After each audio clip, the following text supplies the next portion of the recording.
What's going on, everybody? Blueandgold.com's Mike Singer, joined by senior editor Lou Somogyi, and of course, former Notre Dame Fighting Irish linebacker and captain Mike Goolsby.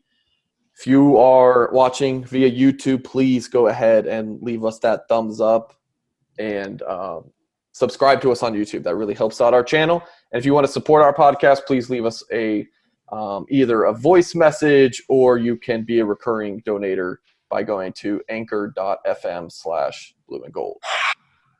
So, news on the recruiting front that we're going to get to in a little bit, but we first, of course, have to address everything that's going on in college football. And as we record this on Tuesday night and are posting it on Wednesday, August 12th, of course, there's going to be some change in the news. So what we're about to say could be outdated by then, but on Tuesday, Big Ten, Pac-12, I think even the Mountain West. I mean, everyone on the West Coast, it seems like, is shutting things down. You have Big Ten is postponed their season. Lou, just run through the news. Just how crazy of a day was it on Tuesday? Well, it's kind of really started hitting on Sunday that CBS Sports reported Dennis Dodd had that a couple of athletic directors indicated that the postponement of the season is quote unquote inevitable. So it doesn't come as a great surprise. Right now, the Power Five conference is still open, our SEC, ACC, and the Big 12. So, but even the ACC, they came out with a statement as well saying they're moving forward and they absolutely intend to have a season as well.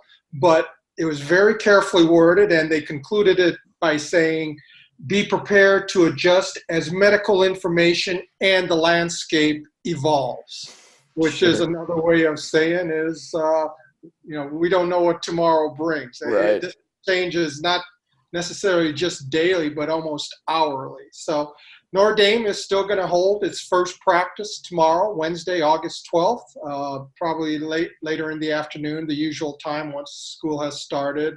It's usually in that 4 to 6 window.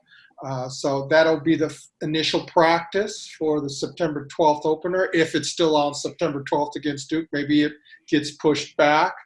Maybe they want to hold or delay it a little bit more. But at this juncture, everything remains on the table. And just because practice begins tomorrow doesn't mean that, now they're going to play a season. Right. It's one of those deals is we'll believe it when we see it, when they're actually out there. So, and by the way, the practice is closed, and just received an email that there is no media availability either with Coach Kelly or any other staff or players. That's frustrating. I understand media not being able to be there, but hopefully that's just for one practice. Most of it is going to be closed. I suspect sometime later in the week he has to be made available, and hopefully they provide a roster, if nothing else, just to have an update on who all is on there. They were up to 89 scholarship players, and you want to bring it down to 85. Yeah, they have to. They have. We know Mick Asaf is not returning for his 5th year football season, but you by the first fall practice, you have to be down to 85. And to our knowledge, they're at 88. Of course, 89. I have 89. Yeah, I think after Asaf was down to, but yeah, it might be 89. It was 90 with Asaf. Okay. Now he's no longer. Colin Grunhard, maybe we expect is not on scholarship. There's a few guys, but you just don't know. I mean, they have to be down to 85, so certainly we'll see. Before we move on, Mike, you for our viewers on YouTube, Mike threw on a mask, so I'm sure Mike has a quick comment he wants to make before we move on about why he thinks football should be played. Oh, it's just being safe, just trying to be safe. We don't know anything about this virus yet, any hard data. So I just want to keep the two of you safe. Didn't know if I could transmit it, through the radio waves or through the computer screen or anything. But the whole thing's, I can't even, man. It's beyond at this point. Crazy times. No, it's not crazy. It's like the hypocrisy of this. These kids are going to class, right? The school's open. Kids are going to class. Like at these other, like the institutions themselves. Is the regular student body going to arrive and going to show up and go to class, live in dorms, etc.? Yes? Yes, at Notre Dame it is. Okay, so we're talking Big Ten. Is Wisconsin, the University of Wisconsin, shutting down, or are they going to push the whole semester back to the spring? Do we know? To my knowledge, I really haven't followed, but they want to continue school, yes. Though that's absurd. That makes no sense. So the kids can sit in the classroom, the athletes can sit in the classroom, but then they can't sit in the meeting room. If there's any sect of the student population that you could sort of sequester, it would be a football team. They wake up, they live in an athletic dorm, restructure it, they go to breakfast, they go to their classes, they bring in tutors, they go to practice, they go to the dining hall. I mean, you could move them around. This is ridiculous. It's preposterous. And again, nobody's looking at data. Nobody's looking at numbers of like the number of deaths, the number of cases. I mean, it's absurd. And it's gotten to a point, societally speaking, that you can't even like question the data or the lack thereof of hard evidence of like the lethalness of this thing or the severity of this thing, because everything has become so politicized. But this is ridiculous. It's terrible. Well, Mike, we're going to cut you off because we have so many things things to talk about. Please. We've got recruiting commitments before because we could do this all night. I'm losing it over here. Well, everybody wants to talk about it, but then nobody wants to talk about it. Nobody can talk about it. That's half the problem. You understand what I'm saying? I know you're not excited about that side of it, but I know you're excited about Prince Cawley, new linebacker commitment for Notre Dame, Mike. So I do like him. So let's get you on a different note here. So Notre Dame last week picked up a new commitment from 6'2", 205-pound. I mean, he really can play multiple positions. He caught 14 touchdown passes as a junior. He plays some safety, linebacker. He rushes off the end. He really does everything for his high school team. We're expecting him to come in as a rover, maybe moves into inside the buck at some point. But, Mike, when you watch his tape, what's your take on Prince Kollie? I'll look up my notes, but I know the first thing that I wrote down was he knows he's good. He's just a real confident player out there. Some of these elite level high school athletes, they almost have to like slow themselves down because of the pace of the game doesn't almost match their specific athletic ability. But he knows he's good, plays with great tempo, super explosive player, very physical at the point of attack. My comp for him was Ed Reed. He moves around like me with that same sort of confidence and a little bit of swagger almost when he's playing. He's like an Ed Reed type, especially in pursuit, the way he tracks people. I said in my notes, he's an SEC type player, great feel for the game, super fluid kid, but also strong. He's not just super fluid, strong at the point of attack. You mentioned Rover versus Buck. Right now, in terms of his development, he's much better in pursuit, coming downhill as opposed to turning his back to a quarterback, reading route concepts, etc. That might, come as he continues to develop. But yeah, he's got a 10-minute highlight tape. I don't know who's making these rankings. He's a 3-star kid, Mike, 3.5-ish, something like that. Yeah. Yep. He's a good player, and he's playing good football down there in Tennessee. I mean, there's a play where he goes up. It's like, I don't know, what, 7th play on his highlight tape. He's coming off the edge, jumps up, bats a pass down. Yep. Almost looks like he's going to get his legs taken out from underneath him and still lands on his feet. That's just like inherent athletic ability. A lot of kids can't do that. He's a really, really, really good get for the Irish. Yeah, a couple things. The ball in Tennessee, there's obviously good ball there, but they're tucked away in Northeast Tennessee. It's not super strong there. He just, I mean, looks different. Like when you see his highlight tape. And then in terms of his ranking, Mike, I don't know what to tell you. You know, Yeah, I hear you. There's a lot of different data points when you're looking at recruits, rankings, offer lists, the kid's DNA, background, you know, all these different film, obviously, in-person evaluations. So, you know, the offer list doesn't exactly, you know, not that the Rivals guys rank based on offers, because I know they don't. I for a fact know they don't. But still, you don't see too many 5-star guys with a Tulane offer, and that's it. And, you know, you typically don't see a lot of 2-star guys with 40 offers. So, you know, typically the more offers you have, that probably means you're a really good prospect and deserving of a The only explanation sounds like you're talking out of both sides of your mouth, kind of there. You said, you know, for a fact they don't equate or they don't factor in offers into stars. We could go on all night about that, but maybe if you're trying to figure out why isn't he a 4-star for listeners, for viewers, why isn't he a 4+ star type kid? No one's seen him in person. That's a part of it. And then I just don't know. Maybe it's like what we were talking about though, Mike, last time we got together. He's maybe a bit of a tweener. People don't know. He's 6'1", 6'2", 200 pounds. Is he a linebacker? Is he a safety? How is he a receiver? So I think sometimes people have a difficult time putting their finger on where to project him or how best to do so. But no, he's a great player. And again, super confident kid. Has a really, like I said, really good feel for the tempo of the game. He never really seems to be out of position in terms of his angles of pursuit.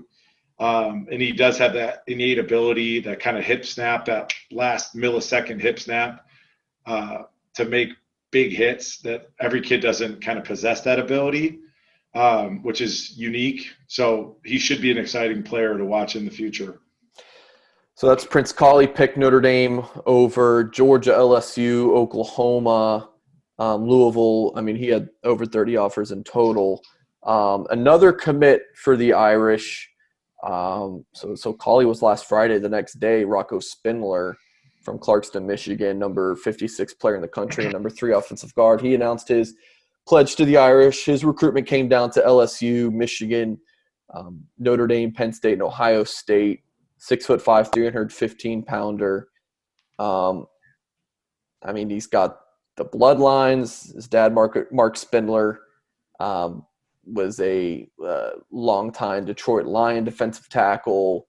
I mean, Rocco's big. He's tough. He's strong. Great kid. Great student. I mean, he seems to be the full package. What's your take on watching his film, Mike? I said he's got above average feet for a kid his size and with his frame, because he is a big boy, and put together really, really well. If he's 300 pounds, like that weight's in the right spots, you know. Right now, to me, he's better at blocking at the second level, linebackers and safeties, which would be the third level, than he is directly just base blocking people. He doesn't move people quite as he doesn't just root people out and just dig people out like you'd like to see, but he's still, again, a kid. That'll come with time, and I think he could work a little bit of his footwork and initial kind of angles on things. He's great in pass protection. You could tell he understands the game. I'm talking out of both sides of my mouth, but he does take, like, I'm saying he's not like physically dominant on a base block. Like if he's got somebody shading him, he's not like physically dominant, but he does know how to work those angles, in that maybe he's worked with his dad, because it's the yin and the yang of things. If dad's playing defensive tackle, he's a guard now, so he would understand that perspective. But yeah, good get. You know, you and I had kind of talked a little bit offline. I wasn't a super huge fan of the way that he kind of handled his recruitment. He seemed that he kind of got swept up in it a little bit. I think he enjoyed the attention, which is fine. It's fun, right?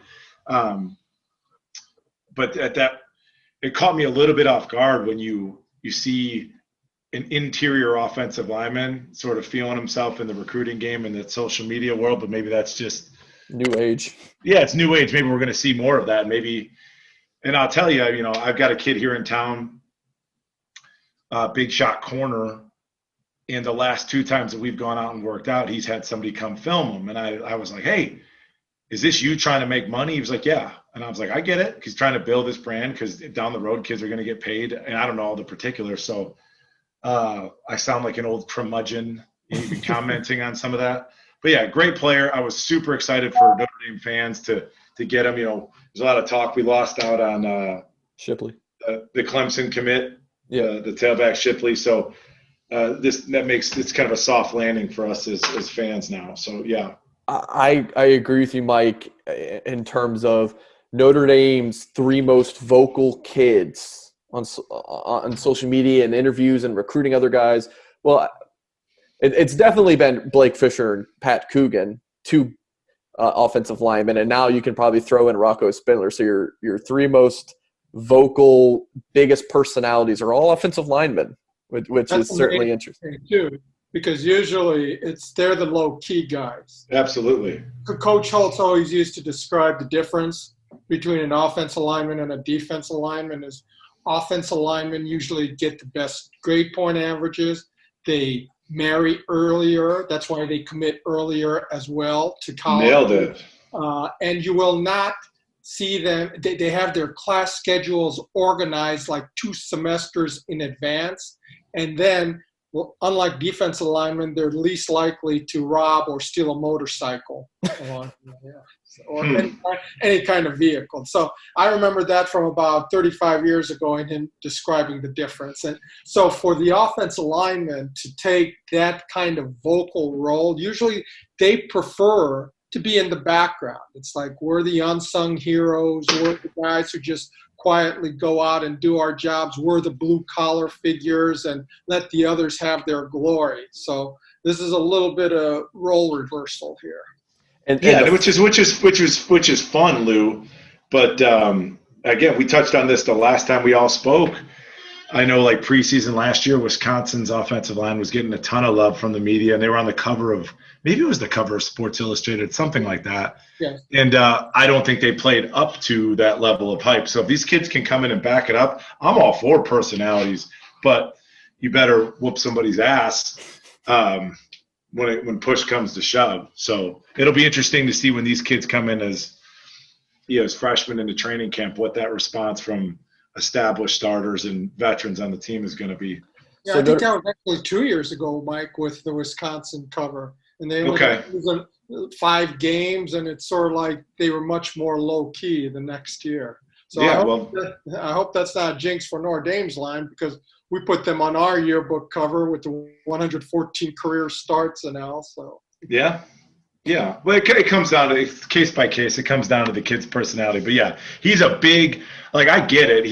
Spindler's got great feet, and he's a big, thick dude. And like I could tell you stories like like 2 cups of coffee that I had in the NFL. I mean, there's a guy, Flozell Adams, who was the left tackle for the Cowboys, and he was 6'7", maybe like 365.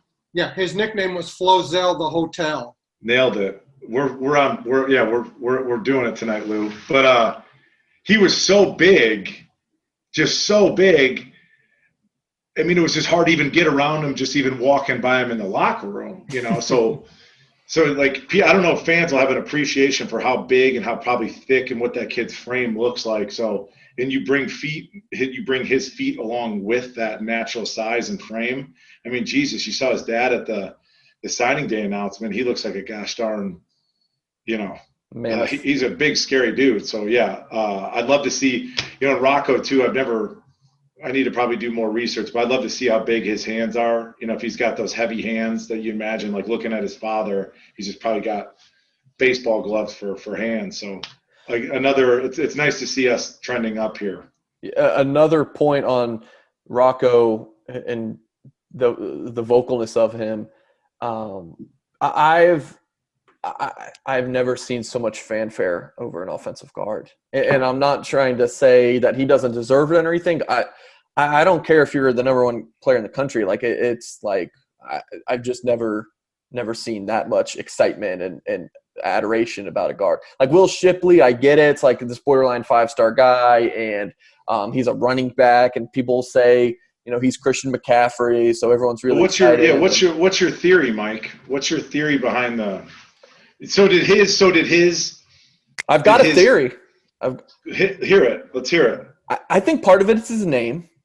Oh, you nailed it. Have we talked about this? We did talk about that. No, we didn't. Oh, really? Okay. No, we've only texted about Rocco. I think the fact that he favored Notre Dame early on, but he is based right in Michigan's backyard. Even his helmet it's the same Michigan, the wing style and everything. So I think that plays a factor in that. Let's go beat Michigan for this highly ranked kid who looks great on tape. The bloodlines, But you got to look at it, Mike. So you're talking about the fanfare from a Notre Dame fan's perspective, correct? Yeah. Like, let's go beat Michigan. But you could make the argument, though, that Michigan fans were just as excited about him or whoever his, for sure. Who was his top five? LSU, Notre Dame, Ohio State, Michigan, Penn State. So when you said his name, maybe it's his name. Is it the name that it's attached to his father's success, or just the name Rocco? Rocco. Isn't that funny? I totally agree. Rocco's in South Bend too. You stole a little bit of my thunder there, but yeah, I think the name. But you're a big Colin Cowherd guy. Colin Cowherd talks about good face. He's good face and great hair. He's got a man bun. That's very 2020. He looks the part.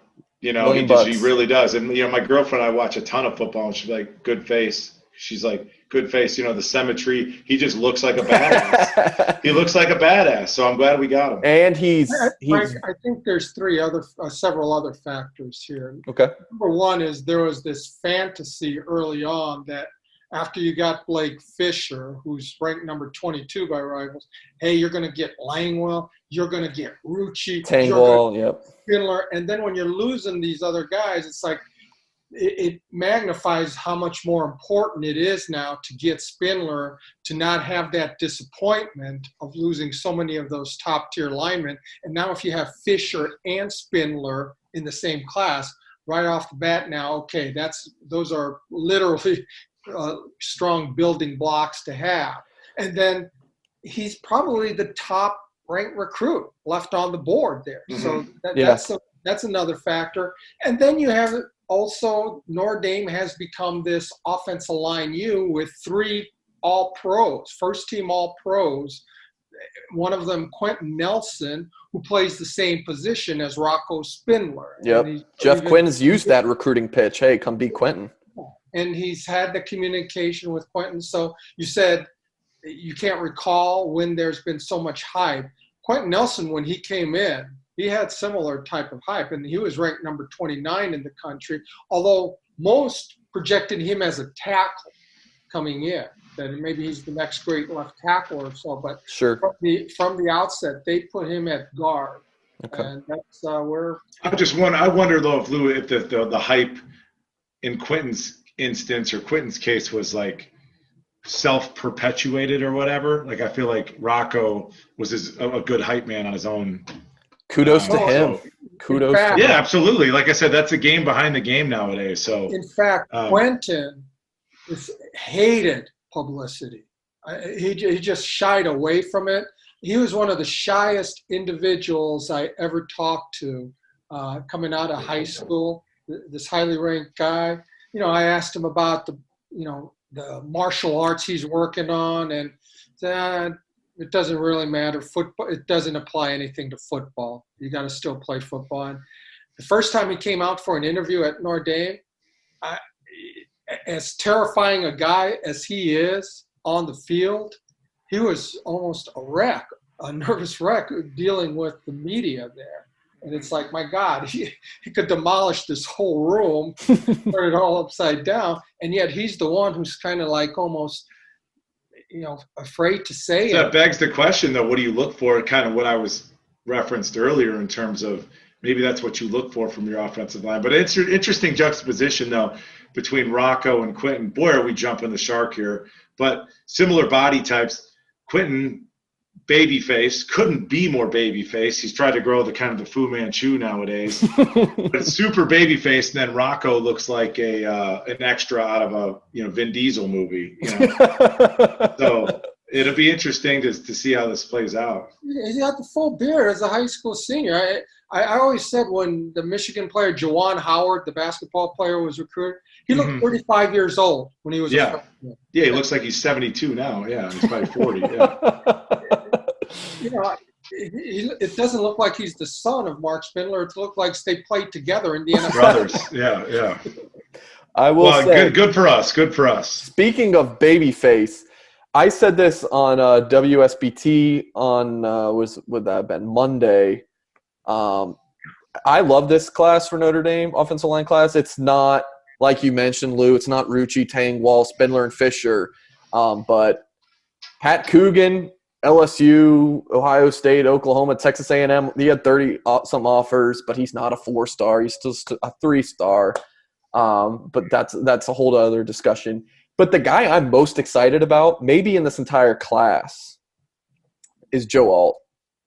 And he's the baby-faced kid who every time I reach out to him or his dad, he's gained 5 pounds. Seriously, I mean, we have him listed at 6'7". It was 6'7", 250 on Rivals earlier in the summer. And then once he committed, and I talked to him again, he said he's up to 260. So that was like a month. And then just this week, 273. Didn't we talk about that though, Mike? Yeah. Oh yeah. About when he committed. About putting weight on. Like I said, I worked with a kid. I worked with a kid out here that's going to South Dakota State, Wyatt Seagrin, and he's 240. He stopped playing basketball and he got up to 260 in 2 weeks just from stopping basketball. So yeah, that the lack of concern, or excuse me, there should be no real reason for concern for a kid to be able to put on 20, 30, 40 pounds. And then if he maintains that athleticism in the quicks, we're golden. So well, he would be going from 230 from his junior year of high school to whatever he would get to Notre Dame at, close to 300. That's a big jump. But his dad made the same transition while he was in college. He went from tight end to tackle, then went on to, I believe it was 9 years with the Chiefs, 2-time Pro Bowler John Alt. So Joe's making the same switch, but 3 years earlier. So that'll serve him well. All right, this might end up being a pretty long podcast. Gosh darn it, dude! We don't move on. You guys are the worst.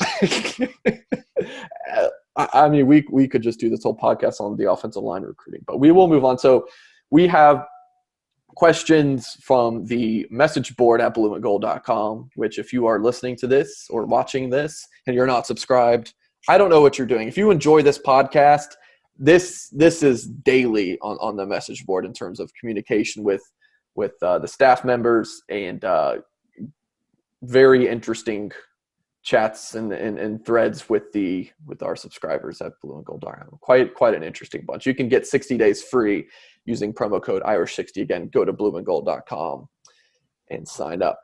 So question from KCNDMIS97. Well, let's get right into quarterback talk and Brian Kelly. So let's do it. So why has Notre Dame struggled to develop consistent quarterback play under Brian Kelly? We all know about the second-year regression syndrome.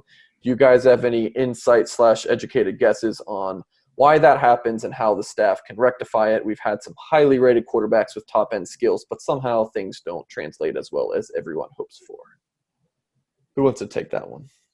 Lou, you want to start? Yeah, go ahead. I'll start off. It's not necessarily sometimes always the quarterback. You're going to have maybe changes in the offensive line, fluctuations there, maybe in the running game, maybe with the receiving core that the quarterback might not have chemistry with.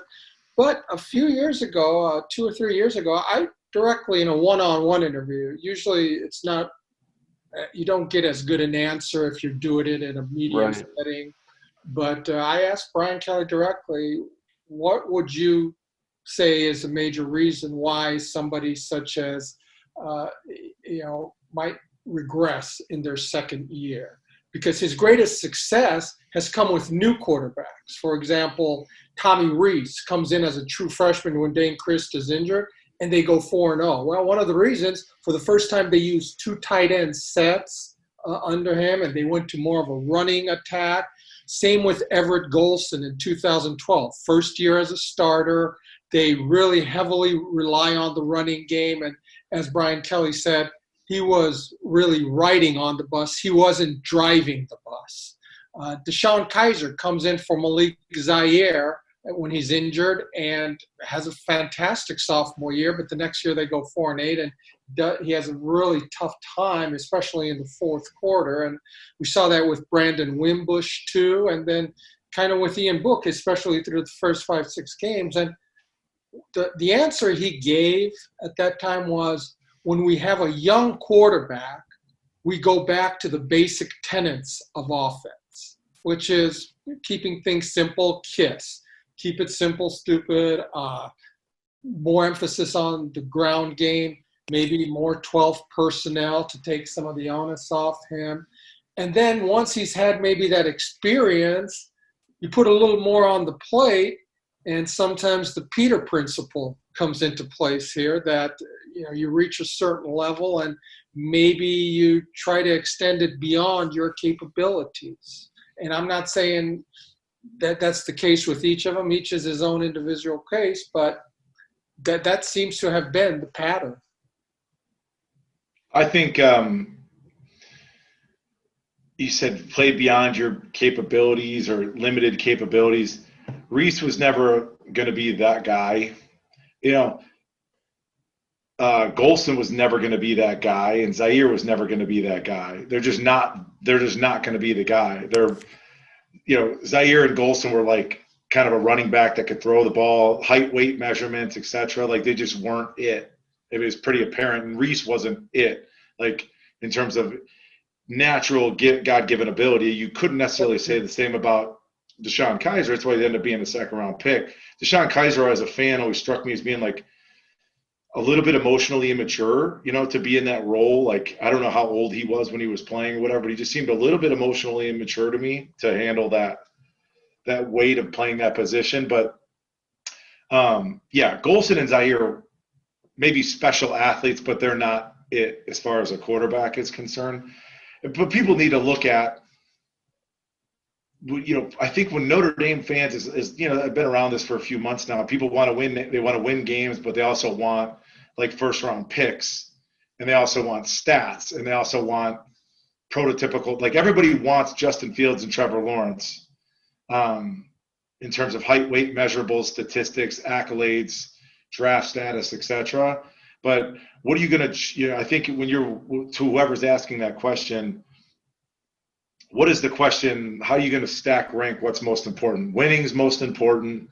And then are you looking at where they get drafted? Are you looking at their statistics and the numbers they put up, the awards they win, the nominated for, et cetera? But my simple answer was Reese, Golson, and Zaire weren't that guy. They weren't that special kind of game changer like who's your boy in California? What's his name, Mike? That's coming in. Tyler Buckner. Buckner might be that guy. Like you, like, oh, damn, he might be that guy. But those three probably weren't. Nothing against them as players, but they just didn't have that as high of a ceiling. So that's my answer. Yeah, and I think also it's not necessarily the coaches, but sometimes they felt they needed to do a little bit more. For example, Golson, in his first year as a starter in 2012, again, he wasn't driving the bus. He was on for the ride. The mandate was just protect the football, get it to your playmakers, let them make plays, keep the running game going. We got a pretty good offensive line. And he had only 6 interceptions that year and I think 2 fumbles. 2 years later, he has 14 interceptions and I think 9 lost fumbles, 20 turnovers. Lou, try and remember back. So when you said that Kelly made that statement about he's a passenger on the bus, he's not driving it, right? Mm-hmm. So you asked him that in a one-on-one kind of setup. Was that like during the season or was that post? No, that was before a season. It was a yearbook, preseason type deal. So he's named the starter at that point? No, I think in fact this was, when there was that controversy of who's going to start, Deshaun Kaiser or Malik Zaire, because Deshaun replaced Malik as the starter, and it's sort of like, well, Deshaun now is in his second year, and as a starter, and there's been a bit of a history. And maybe it was with Brandon Wimbush. I'm not sure. It's just interesting, if you picture Brian Kelly in your brain answering that question, then picture Dabo Sweeney answering that question. And Dabo's going to say, we got all the faith in the world in him. He's going to go out there and let his abilities, let him go out there and play ball and turn it loose. It's just a different approach to how somebody's going to coach the position. Interesting. It's an interesting thing if I'm the starting quarterback at Notre Dame and my coach is saying publicly that I'm going to be a passenger on the bus. It's weird. No, he wasn't saying that. But what he was saying was that in Everett's first year, when they went 12-0 into the BCS championship game, everything was placed more so on the defense to carry. I see. Team.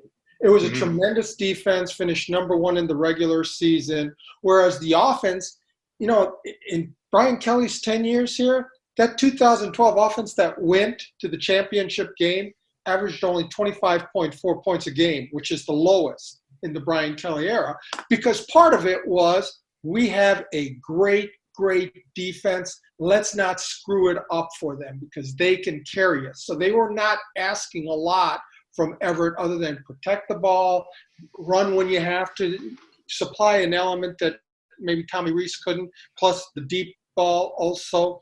But we're not going to ask you to win the game. We're more so asking you to not lose it by turning it over. Now, they didn't have that type of defense in 2014 necessarily. Early on they did, but it started collapsing. So they went into maybe each game thinking, we got to score 35, 42 points to have a chance. And then maybe that's when you start playing outside of yourself. And that's how the turnovers start piling up. Sure. Well, moving on, Mike. We will move on. Quick word from our sponsors.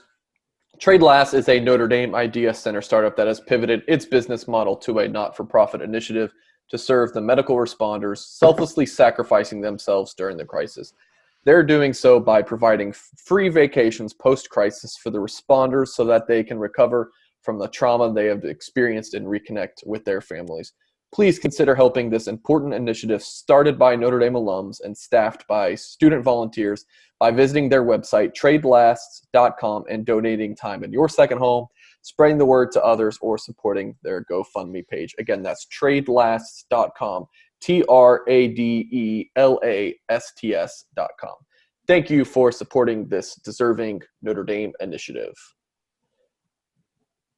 Question from RRH1. This is for Mr. Goolsby.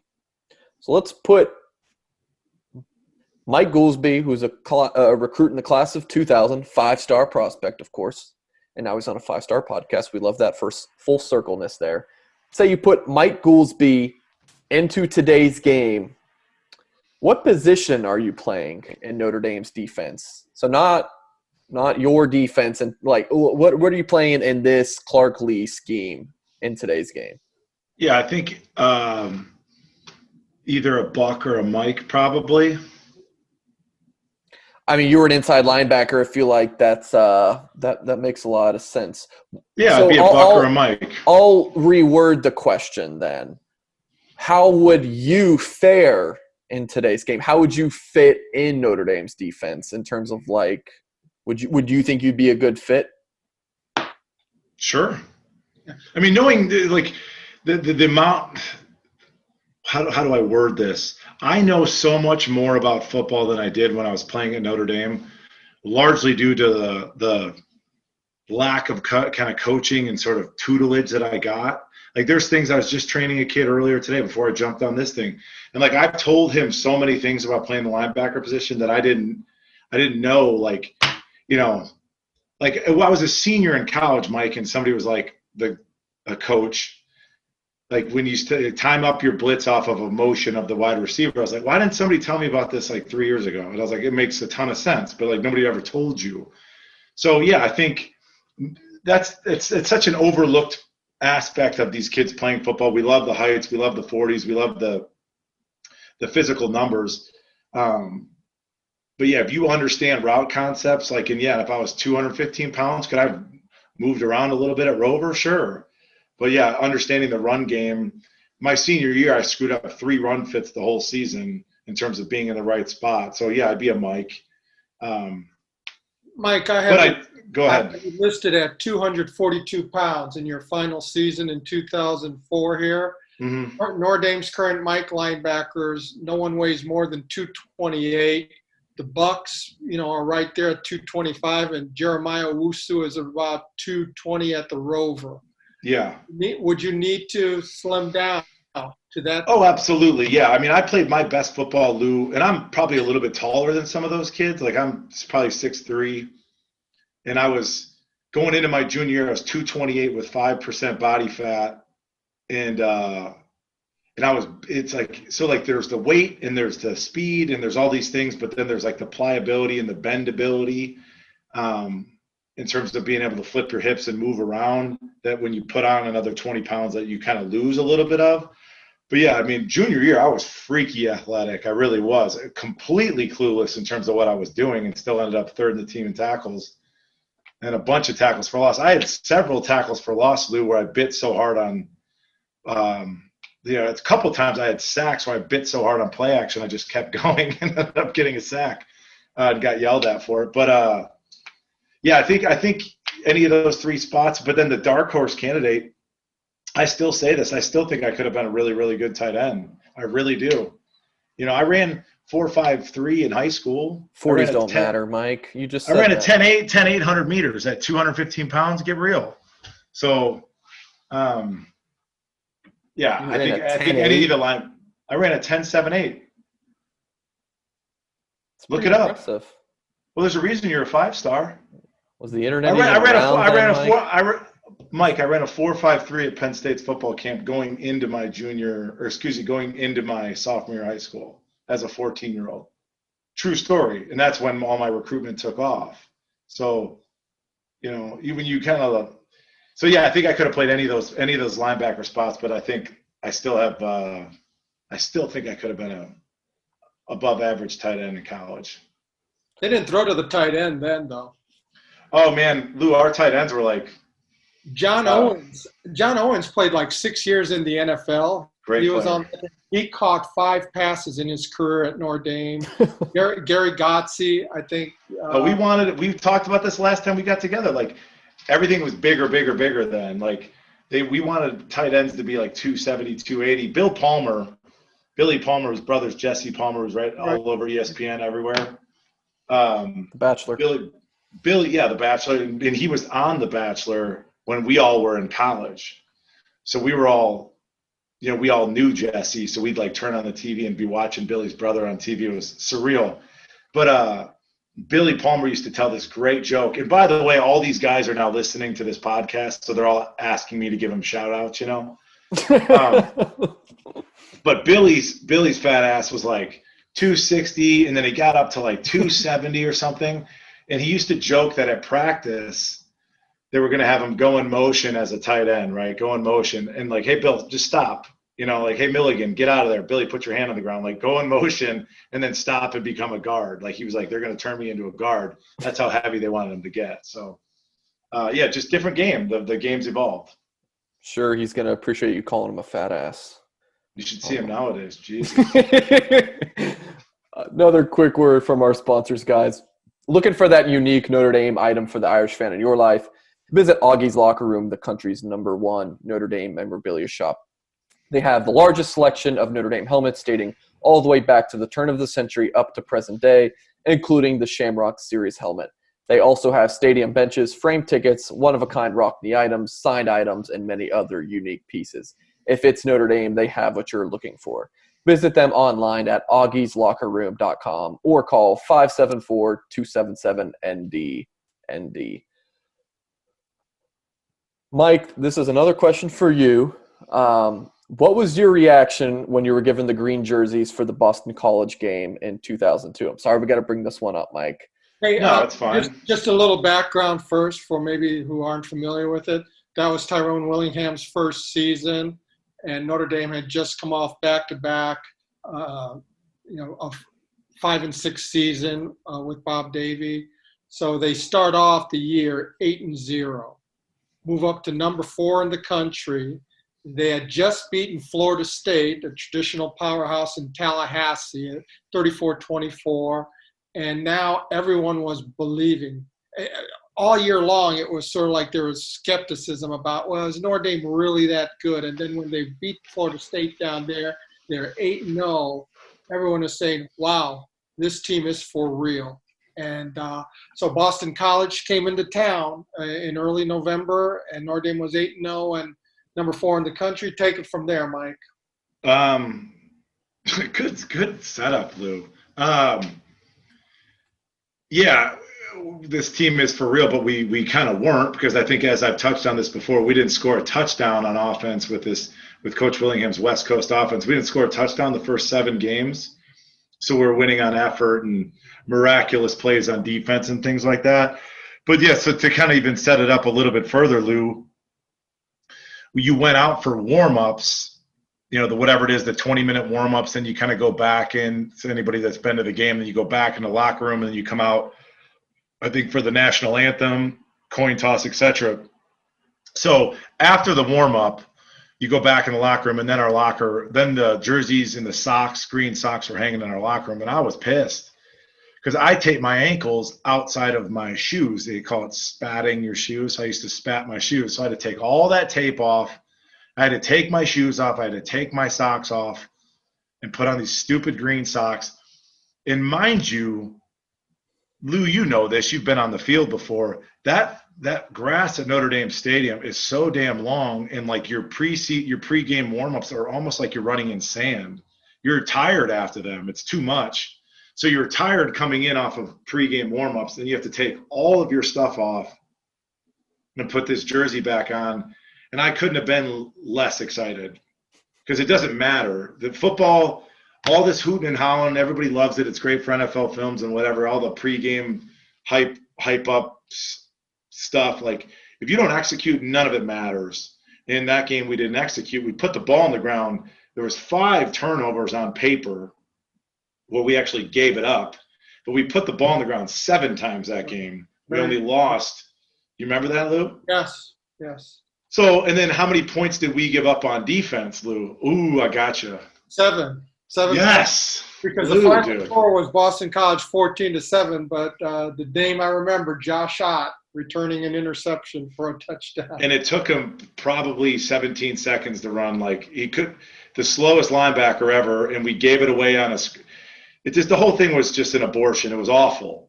We gave up 7 points and still lose a game at home with these silly jerseys on, and it was a screenplay where Josh Ott picked the ball off, and the quarterback should have just burned the ball. But even that's Willingham's fault, because you had a walk-on as your backup quarterback.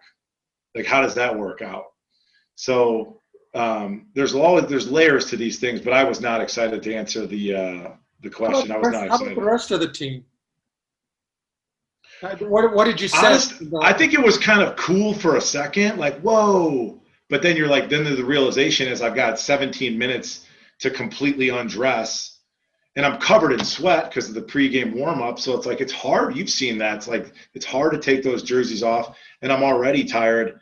And then, like, it didn't, whatever sort of dopamine hit you got seeing that green jersey lying in your locker kind of evaporated pretty quickly. So I wasn't that big of a fan. And they've done it since, and just like, again, it's a game of execution, and it's not going to help me execute any better. So it's kind of for the birds. It's kind of funny because I grew up with the original green jersey game when Notre Dame won the national title in 1977. They started the season off slow. They had lost a game, and USC, their arch rival, was coming to town. They hadn't beaten them in 3 years. They were, perennial national champions. And same thing, Notre Dame warmed up in blue, went back to the locker room, and everyone said they just exploded when they saw the green jerseys. And they blew USC off the field 49-14. It was the impetus for the national title. And they said the players were like almost crying, seeing the excitement and that. So yeah, I don't remember much, but I don't about anything for that matter, but I don't recall that reaction. I mean, it definitely wasn't like tear inducing. Well, it was at the end of the game. Jesus. But Yeah, dude, Lou is on fire Burn. today. But that was just like, and it was just kind of a bummer because I remember like the week prior, beating Florida State, like the coaches were saying that we were getting full of ourselves and stuff like that. And it's like, none of it was true. We were exhausted, it was uncalled for. Like it was a somewhat of a throwaway game. It probably wasn't the game to pull those out for. Is it the reason that we lost the game? Absolutely not. The lack of offense is the reason we lost the game, and lack of recruiting because your backup quarterback was a walk-on, and it's not his fault either. So anyways, that's my answer. Well, it's a good question from Jadafel, who also noted that he was a junior at the time of the game, and as soon as he saw the shirts, the green jerseys, he knew that you guys were going to lose. And he says, obviously, the 5 turnovers helped. So smart man. I didn't necessarily know we were going to lose, but when I saw you guys coming out in the green, I said, oh, crap. Because it's sort of like you can only give one for the Gipper speech. And it's like, why don't you give a one for the Gipper speech every week? Well, you can't. Hey, it loses effect. I'm onto something here. So a few podcasts ago, I was being candid about my thoughts about Coach Willingham and his coaching style. And one of the things I think I touched on was like, he used to put up PowerPoint presentations with these motivational quotes that he ripped off of his, quote a day calendar. And I was like, where is your thing? Like, what is your sound bite? What is your legendary whatever? And even in the locker room, it struck me as odd. Like he put holes into like that kind of sacred locker room of some quote that from George Bush that he had like, I'm putting that there. But this is just more of that, Lou, where it's like he's ripping off somebody else's idea. We'll put the green jerseys on, but it's whatever. Years ago, I'm not bitter about it. That's a little bit. Good. Yeah. That's your shot to win a national championship. Why'd you go to Notre Dame, Mike? To win a national championship. Damn, Boston College. Yeah. Yeah, and then I think we lost to USC the following week. No, I think you guys beat Navy, and then that's what it was. Yeah. How do you remember this stuff? Don't ask what drill my socks are, and I have no idea. Sure. Well, that is going to do it for this episode of the Irish Huddle. If you enjoyed this video, please like and subscribe on YouTube. If you're listening via podcast, throw up that 5-star review. Head to blueandgold.com for your daily Notre Dame football coverage. Even if we don't have a season, our coverage will still go on. And that's even the best time to join, because what else are you going to do? Just come and talk with fellow Fighting Irish fans. All right. Thank you for listening or watching this episode of the Irish Huddle.